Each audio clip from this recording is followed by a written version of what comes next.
Hey guys, you may remember a little while ago when I was working on this Bajazzo that I made the comment that since they're nice and portable and small and take up not so much room, that I would probably focus on this type of set for my future restoration projects. Well, you know, the best made plans of mice and men, because here's the latest one.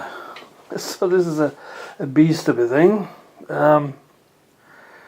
So this is German from the mid-50s.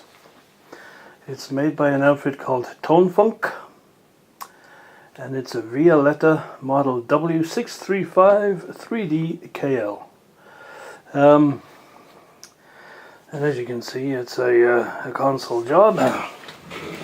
I've cleaned off some of the dirt. There's still quite a lot on there, so as you can probably see. But the parts I did clean off came up really nice, so I'm optimistic that it'll come out nice. So it has it's I guess a kind of an unusual layout in that it has the radio on top, which is, you know, normal, but then underneath here you have a record deck and storage area for records.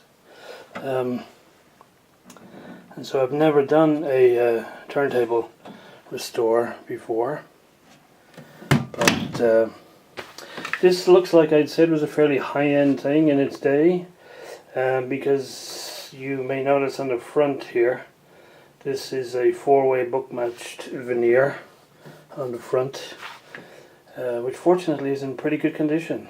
It's in excellent condition, really. Then down at the bottom there is one speaker, and there is one at each side as well. So that's the beast. I don't know very much about it yet. I just picked it up yesterday, but it has all the wave bands, shortwave through FM, but of course being mid-50s in Europe, the FM doesn't go above 100 meg.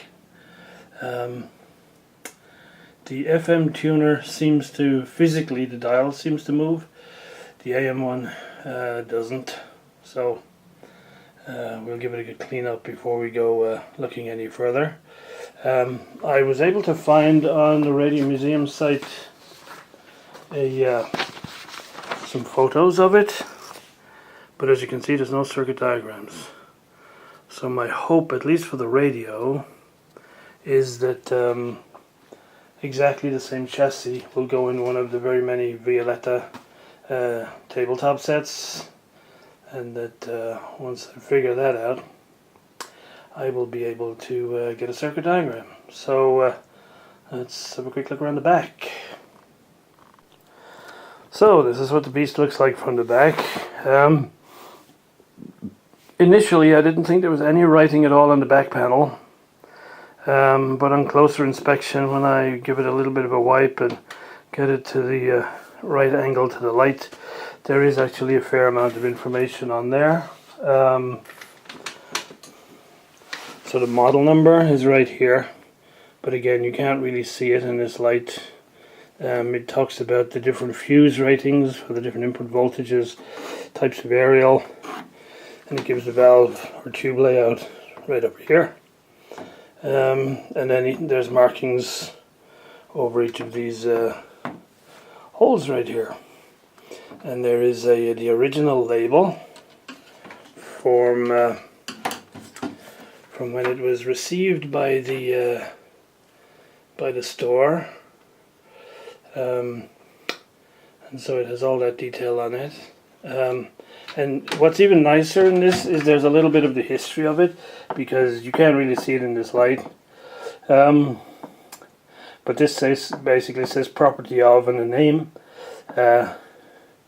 It's a graduation present given by and another name. And that's in June 1956. So it's always nice when you get a little bit of history of the set itself. So let's have the back off and have a quick look inside at the chassis.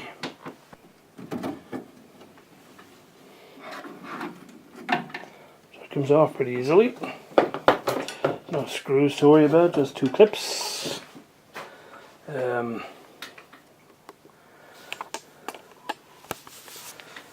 here is what the chassis looks like. So, oh, just a sec, I need to take off the lens adapter. Okay, there we go. So, as you can see, the chassis is in excellent condition in there. Everything is nice and dry. Almost no sign of any rust. So wherever it's been stored, fortunately it's been stored in a fairly dry environment. And I don't know how clear it is, but right down inside here, that's one of the speakers going out to the side. And I can't see the other ones, but this is the top shelf above the record deck.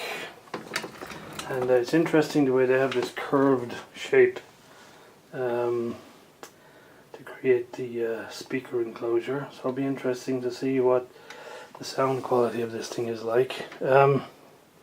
It's clearly high end. I mean, it says the Tonfunk W635 on the front, which is essentially German for luxury. So I'd say it's a fairly high end in its day system. So, not sure when I'll get started on this one, but I guess I'll give it a good clean up anyway. And make it look nice. But yeah, not quite sure where I'm going to store it either, because I don't have a lot of room. But yeah, interesting project to get stuck into in the very near future.